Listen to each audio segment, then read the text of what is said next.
Hey all, hope all is well. This is another video in the Road to Grandmaster series, and this one I'm going to go over my round 3 game from the October Marshall Premier. Now, if you followed the round 2 video, you know that I won a pretty wild game against an untitled player named Fritz Gaspard, and I was hoping to play a little bit more evenly in this one because I knew I was going to play a much stronger player. On 2-0, it turned out I was actually playing another international master by the name of David Brodsky, who's actually remarkably strong and young. He's not yet out of high school, and he actually has all of his GM norms. He just needs the 2,500 rating, and he's about 40 points away, so I'm rooting for him to get there. But he's a tremendously strong player and has really good understanding, and yeah, he's just a tough opponent to play against. Although I must say I've played him a few times and have never lost against him, so I've always had pretty good positions, but a tough challenge nonetheless.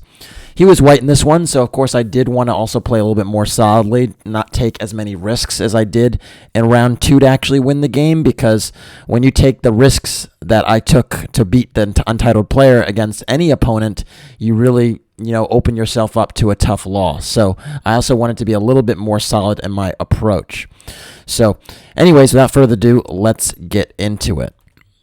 So David opened with e4, as he normally does, and I played c6, opting for a Caro-Kann. The Caro-Kann's been somewhat of a solid opening choice for me.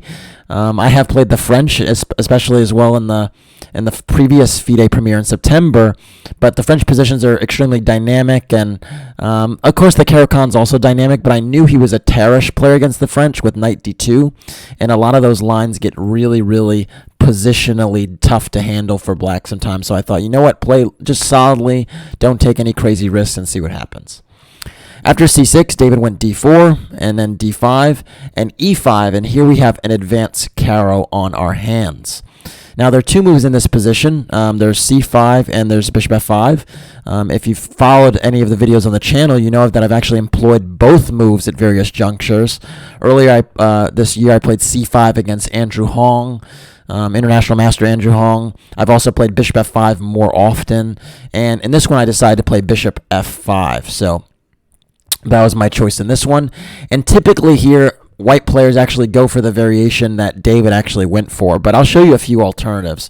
So David went for knight f3, but h4 is a move here. Knight c3 is a move here. Basically, a lot of the moves that aren't connected to knight f3, they involve chasing the bishop very early. So h4 is a move. Actually, Christopher Yu played this against me earlier this year, and the idea is to threaten to play g4 here and actually chase the bishop off this diagonal. And in many lines, they get incredibly sharp. Peter Leko, in his match against Vladimir Kramnik, only needed a draw in the last round to actually win the World Championship in the early 2000s, and he actually went for h6, and after g4, he actually went bishop d7 because he was worried about bishop h7 and e6, and this pawn sacrifice can actually be extremely dangerous because it weakens this diagonal and prevents black's pieces from developing easily. And so instead, Peter Leko actually went bishop d7 and unfortunately lost the last game of the match, which enabled Kramnik to retain his title. So there's a lot of history in these lines, and for the most part, the modern treatment against h4 has been to play h5. There's also knight c3. A friend of mine from North Carolina named Dominique Myers, he's a national master out there, he actually really loves this move with knight c3 with g4, and I think Shirov really popularized this in the 90s and the 80s, but yeah, black has found resources here actually allowing g4, bishop g6, and knight g2, c5, h4, h5, and knight f4, bishop h7. And strangely enough, in this mess of a position, black actually gets pretty good counterplay on the center, which compensates for the lost pawn on h5. So there's all types of madness in these advanced Caro-Kann structures, but the really positional treatment, and the one that David went for, is actually just knight f3.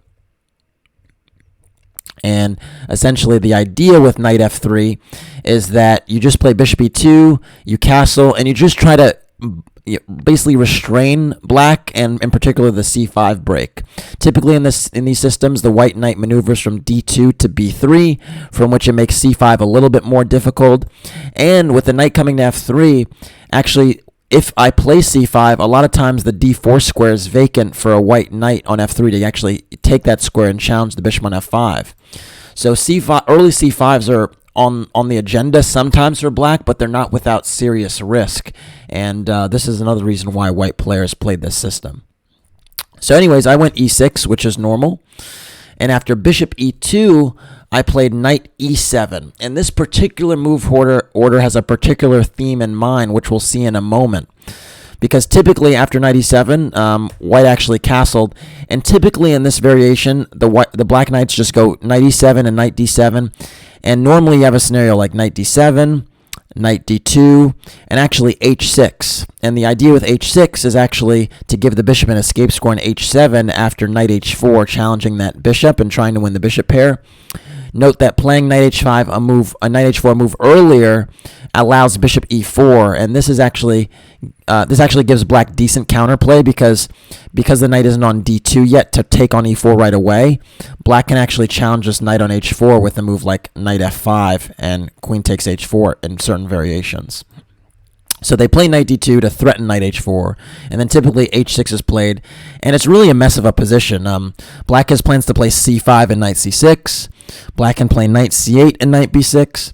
Black can even play g5 and bishop g7 and castle queenside or kingside, and sometimes even the black king stays in the center because the nature of the fixed center means that the position doesn't open up all the time right away, and so black and white both have more time to actually maneuver around.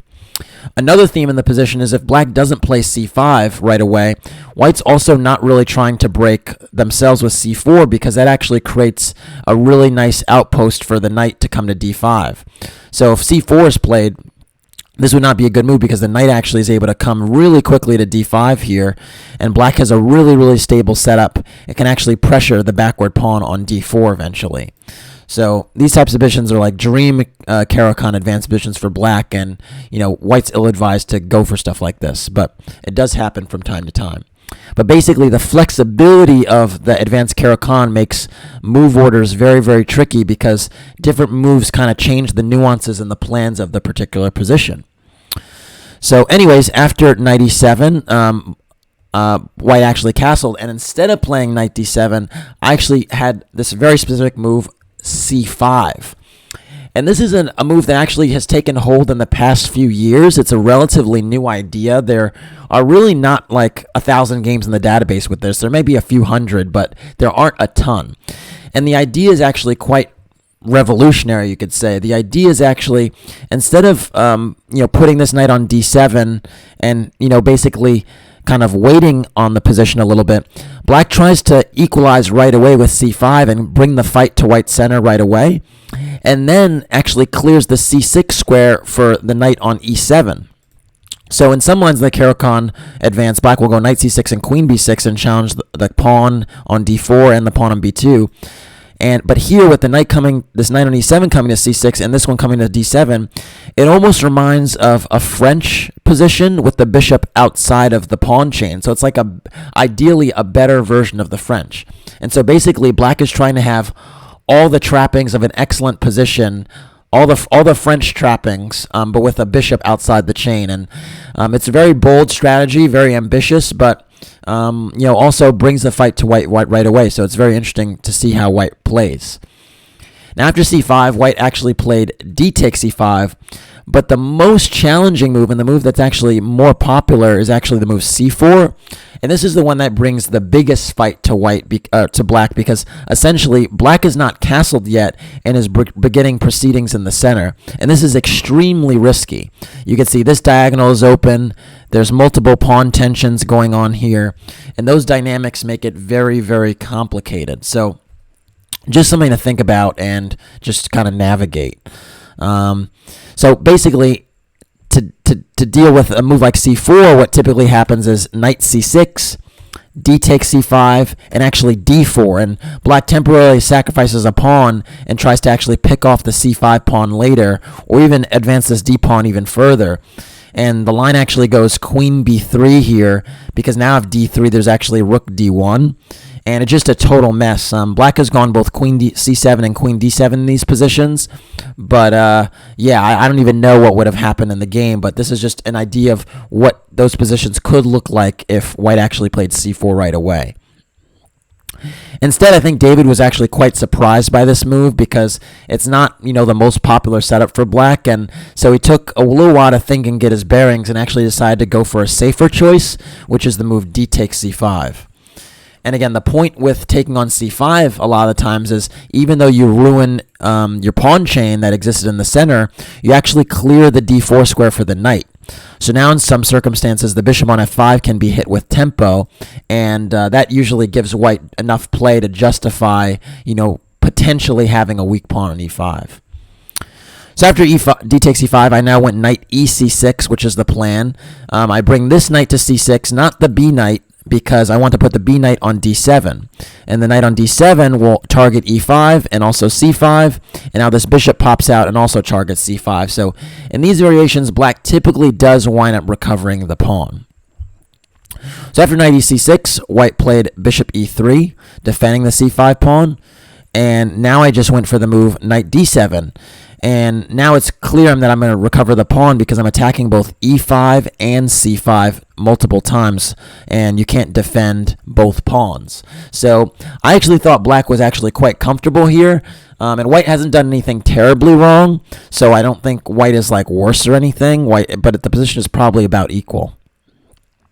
After knight d7, white actually played c4 now, trying to rip open my structure, because if you play a relatively tepid move like knight d2, I have a really wonderful choice about which pawn to take, and I'm not sure exactly which one I would go for, but both are quite attractive, and I really have a really nice pawn structure myself. And so, this type of scenario would really favor black, especially with the bishop outside the chain. So it makes sense to kind of rip up the center a little bit here and not allow me to consolidate before I castle. So after c4, I played d takes c4. It's pretty much obliged because I don't have good coverage of the d5 square anymore. And so just to illustrate, if I decide to take on e5, for instance, this would really be a bad idea because after knight takes e5, and c takes d5, all of a sudden, if I exchange on d5, I'm going to be the one saddled with an isolated pawn, and there's all kind of ills with bishop b5 check or queen a4 check, and I'm just not ready for that type of position, in particular with my king still on e8. So it's much better that I clarify the pawn on d5 so it doesn't get replaced by an e-pawn that's even weaker. So that's why d takes e4 makes a lot of sense. And here again, David actually played a move that was a little bit puzzling to me, but had been played about a dozen times, which was the move knight b d2. Now the best move, or maybe it's not the best move, but the move that had been played at least, I think, 30 or 40 times was the move knight a3. And the reason for this is because of actually what happened in the game after knight bd2, and it's actually the move c3. And the reason I thought c3 is actually strong is instead of giving my pawn back, I'm going to give my pawn back regardless. It was going to be lost. There were two attackers on it. But I'd like to give it back and cripple white's queenside pawn structure. And so by playing c3, I'm actually attacking the knight, which makes it very difficult to ignore this pawn. And so if you move the knight, I can play c takes b2, and actually the rook doesn't have any squares on the first rank anymore, and so you pretty much are obliged to take, and then I incurred a little bit of a damage in white's pawn structure before I try to recapture the c5 pawn or the e5 pawn. So I thought that was really, really effective. The other thing is when you play b takes e3, the c file is actually shut down for the rook. So after I potentially recapture on c5, white might consider trying to play on the open c file, but now I ensure that the c file is half open, which gives me a little bit more time to consolidate my king. So for that reason, that's why knight a3 is actually a little bit stronger. And you might ask, what if you play c3 here, trying to jettison the pawn in the same fashion? Well, here white can actually play the move queen b3. And the point is that after c takes b2 now, there's a rook a d1, and the rook lined up against the knight and the queen here is actually quite unpleasant. The queen poking at b7 is also annoying. And the other thing is that this pawn on b2 will be lost, and the knight actually still controls the b1 square. So pretty much this would be a better version of the game for David, and I'm not even too sure I would have gone for c3 if the knight went to a3. It was something that I was drawn to with the knight going to d2, because there's actually a line in the Catalan where White tries to recover the pawn they're up, the pawn deficit they have by recapturing a pawn on c4, and Black actually goes c3 to actually break up White's queenside pawn structure and get adequate compensation for the white bishop on the long diagonal.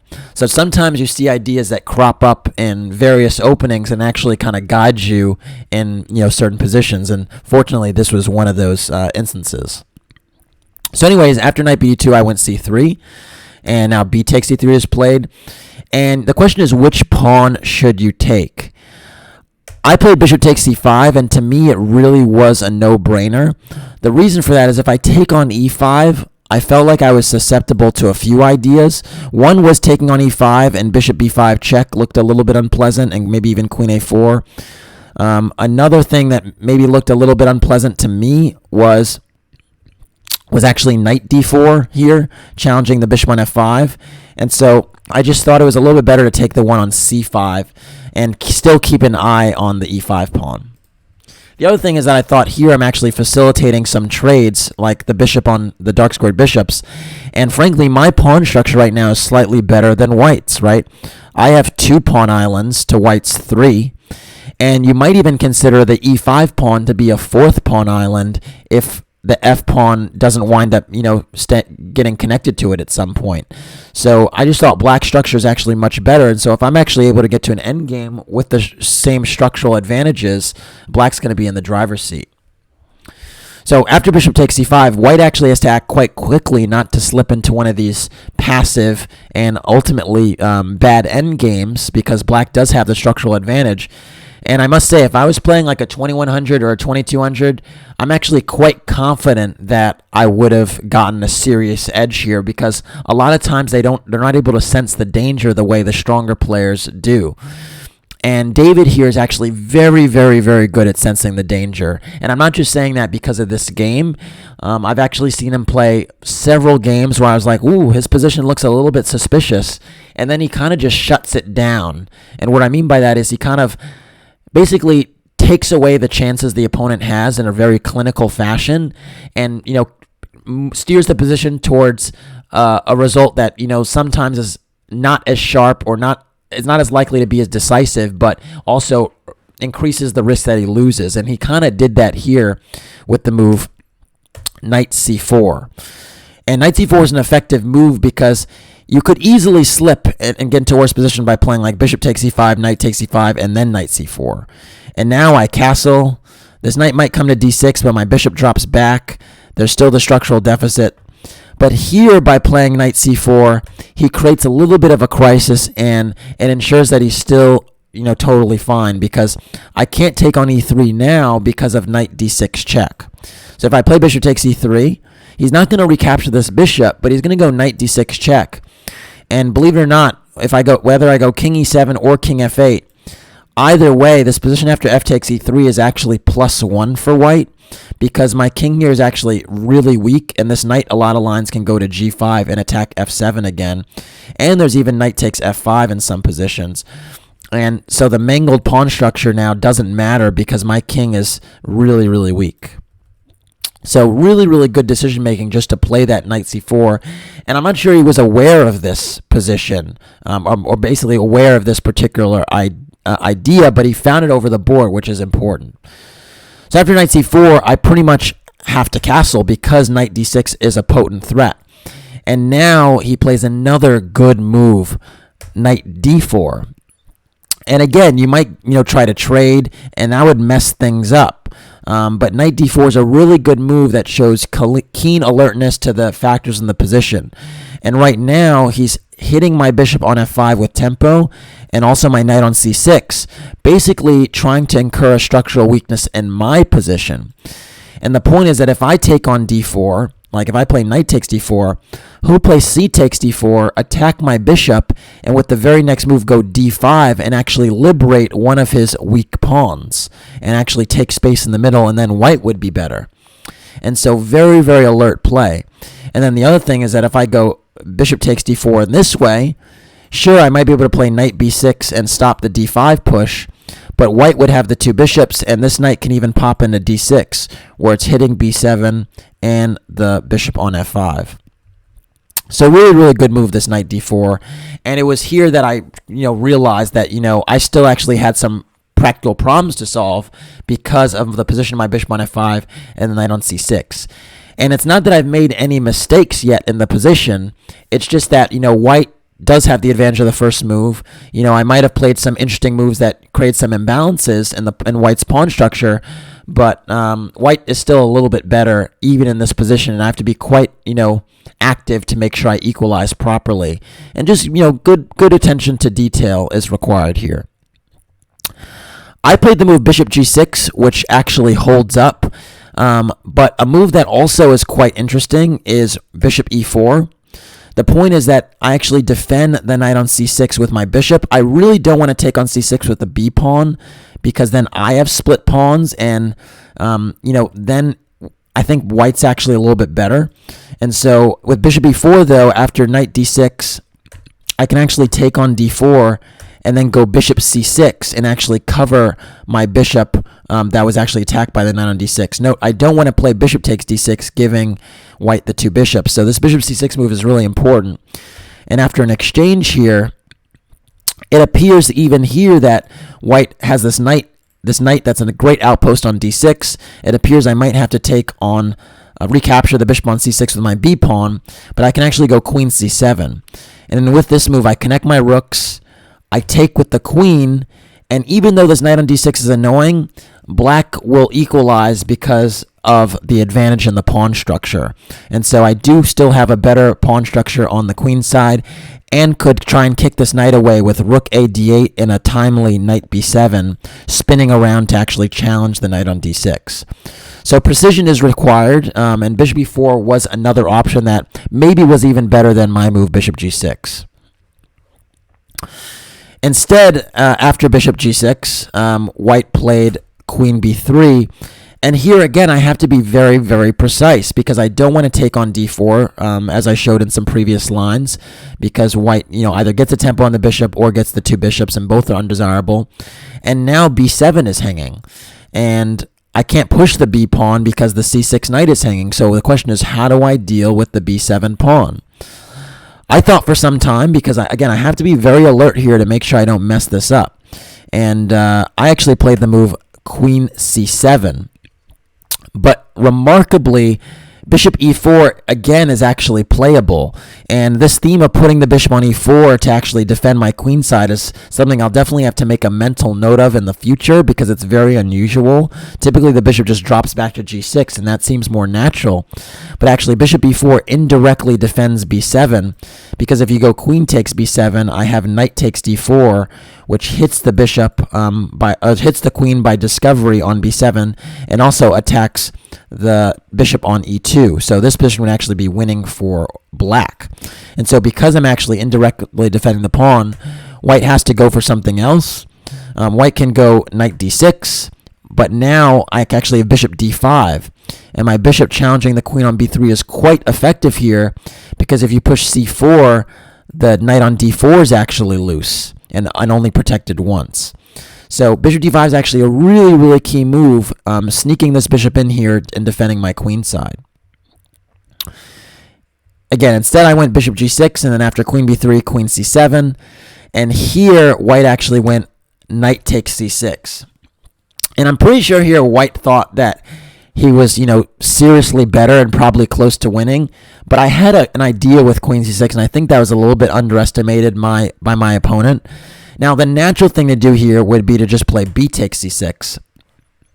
But I was wary of positions after bishop takes e5, knight takes e5, and queen a3, where essentially I felt my pawns were split like white's on the queen side, but white has a little bit more space in the center, and I was really wary of a knight coming to d6, and basically being one of these octopus knights that I couldn't really challenge well, because my knight on c5, it still can go to b7 like previous lines, but I don't have the counterplay on the c file that I did with my c pawn being on b6. And so I was really, really concerned about these types of structures, and the computer basically suggests that they're not that bad, but I think in practice it would be very difficult to contend with. And so this difference made me think that instead of getting a split pawn structure, I'd rather sack a pawn for activity and get my pieces active than have a structure I didn't like. And that's why I played the move queen takes c6. And I think this move surprised David because now all of a sudden I'm keeping my structural advantages intact. So again, if you try to trade down, all of a sudden it would be black that would be better because of the pawn structure on the queen side. And frankly, the e5 pawn will be a target at some point. So instead of trading down, after queen takes c6, white played bishop f3. And this is the thing that, makes queen c6 a little puzzling because you might say, well, aren't you losing the b7 pawn? Well, my concept was, yeah, I'm losing the b7 pawn, but my rook will come to b8. I'll have an open file to work with, and these pawns are still split. And so in a lot of endgames, even a pawn down, rook endgames, black is actually fine. And I felt that the quality of pawns was actually more important than the quantity anyway. And because the quality of white's pawns was not really that great, I didn't see real winning chances for white. So after bishop f3, I went queen c7. And here's another point that if you take on b7 with the bishop, I can just go rook b8 and actually, win this piece. So you actually have to take with the queen. And this actually, provokes a series of exchanges that gets me the position I wanted with this rook on the open b file. After rook a b8, white played bishop c6, challenging my knight on d7.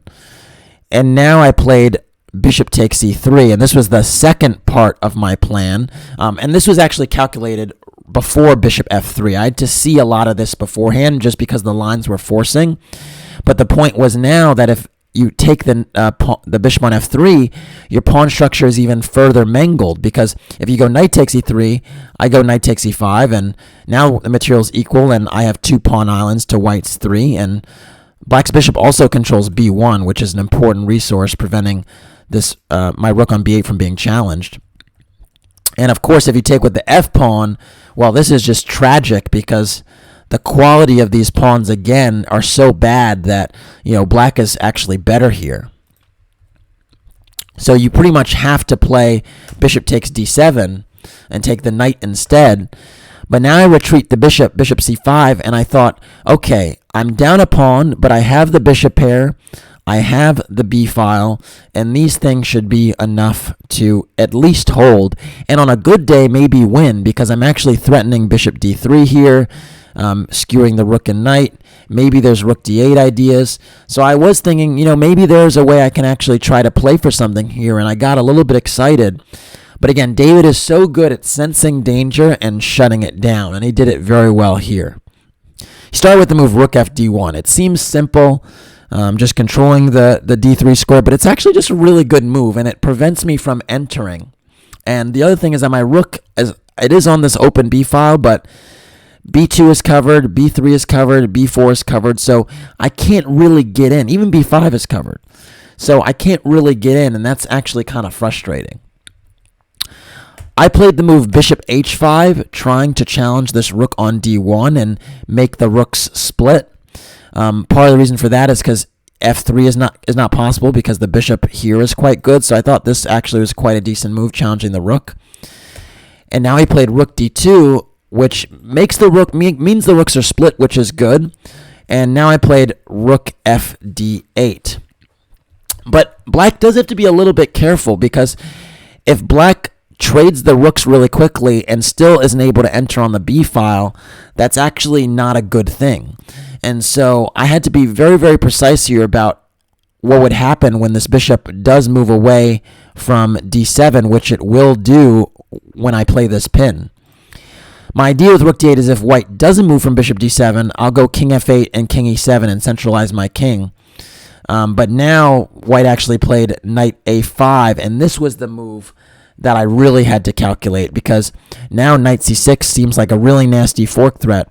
And if the bishop stays on d7 and the knight's on c6, all of the squares on the back rank are taken from me, and all of a sudden it's white that takes over. Not to mention the fact that my rooks are skewered. But in this position, I actually had an idea with knight a5 that was based on some calculation, because I recognized that David was not letting me enter, and I really had to think about ways to make sure I don't lose the game because I am a pawn down. And so I actually played the move bishop a3. And the idea here is I've actually invite knight c6, which happened, because now I can actually play the move rook b2. And remarkably here, in Black's position, there are enough resources to hold, because after, first of all, you can't go knight takes d8 because rook takes d2 picks up a piece. And so you're pretty much obliged to take the rook on b2. And after rook takes b2, bishop takes b2, I'm actually attacking the rook on a1. And if you go rook b1, that would be a massive blunder, because rook takes d7 and rook takes b2 allows rook d1 mate.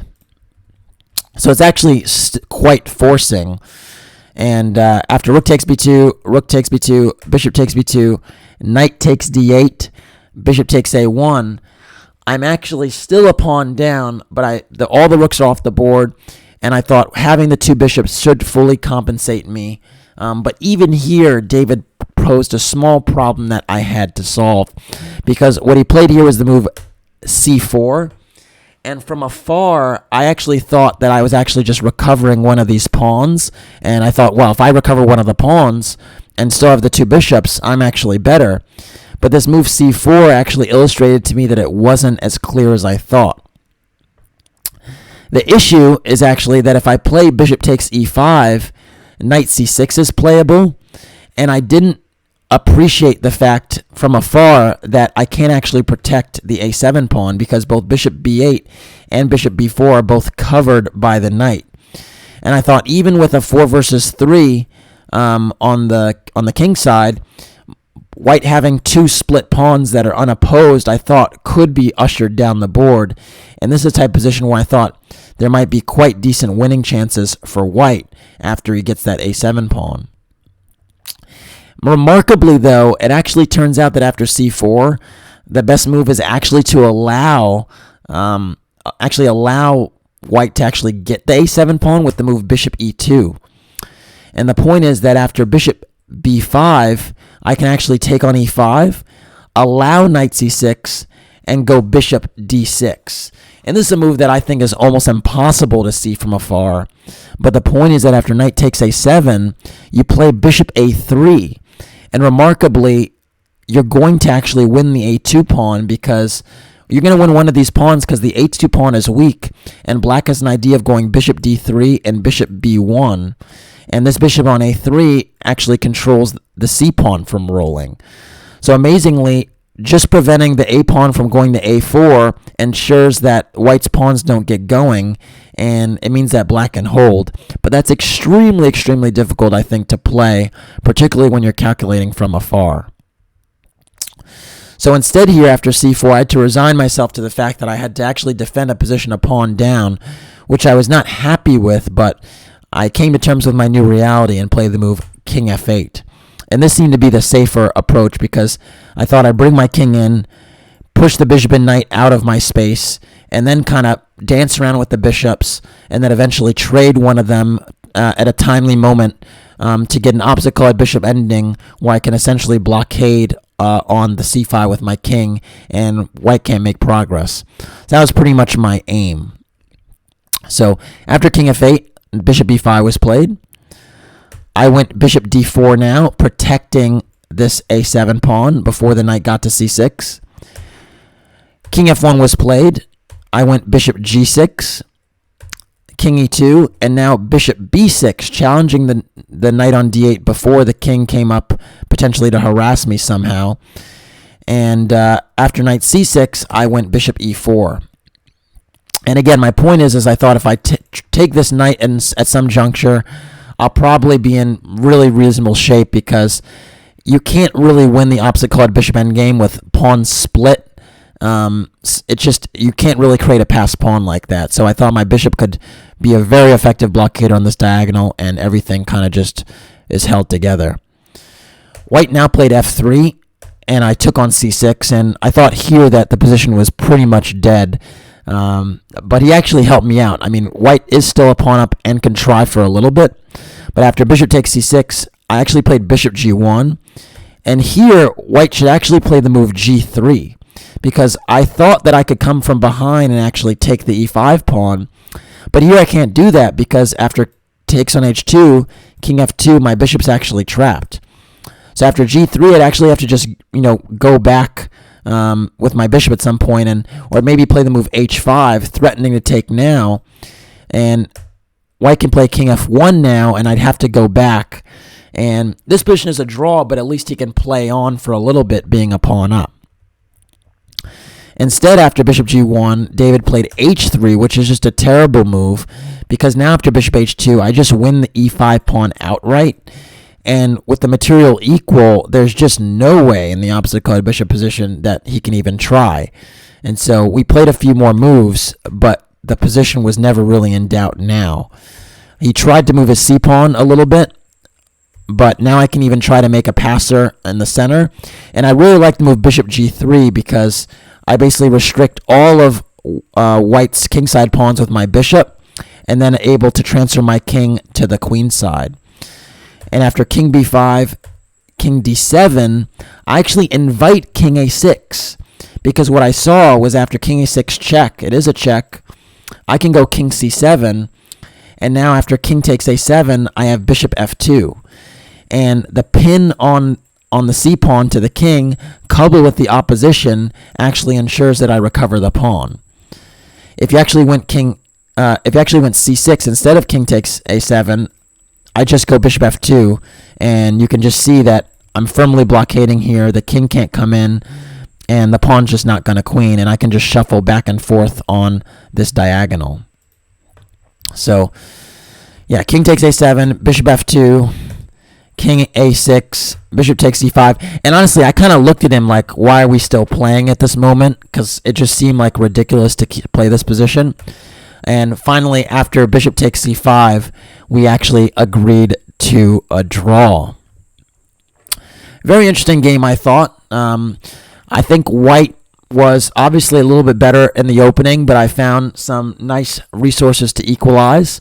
And yeah, he didn't play the most critical line of the knight e7 c5 variation, but it's a tough line to play, and if you're not familiar with it, it's something that you really are ill-advised to go into without a lot of knowledge. So perhaps he made the practical choice. And again, David does have this uncanny ability to kind of shut things down when they get dangerous. And so kudos to him for doing that effectively, and even managing to ask me a few questions along the way. Anyways, after this game, I was on 2.5 out of 3, so still in decent shape, but draw with black doesn't hurt me. And yeah, I had 2 rounds to go in this weekend event, so stay tuned. Alright, that's it for this video. Thanks for watching. Please like and or subscribe to the channel. And if you want to support the Road to Grandmaster journey, you can do so by making a donation through the PayPal link in the description below. Take care.